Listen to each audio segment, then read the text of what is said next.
আওয়ামী শাসনামলে র্যাবের গোপন বন্দিশালায় গুম নির্যাতনের অভিযোগে সাবেক ও বর্তমান ১১ সেনা কর্মকর্তা ও শেখ হাসিনা সহ ১৭ কর্মকর্তার বিরুদ্ধে করা মামলায় তৃতীয় দিনের সাক্ষ্য গ্রহণ শুরু হয়েছে।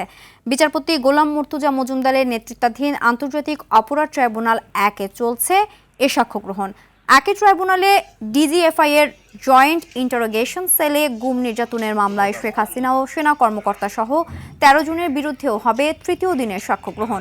অন্যদিকে ট্রাইব্যুনাল ২-এ জুলাই গণঅভ্যুত্থানের শহীদ আবু সাইদ হত্যা মামলায় পঞ্চম দিনের যুক্তিতর্ক উপস্থাপন হবে। এছাড়াও সাক্ষ্য গ্রহণ হবে কুষ্টিয়ায় ৬ জনকে হত্যাসহ ৮ অভিযোগে জাসদ সভাপতি হাসানুল হক ইনুর মামলায়।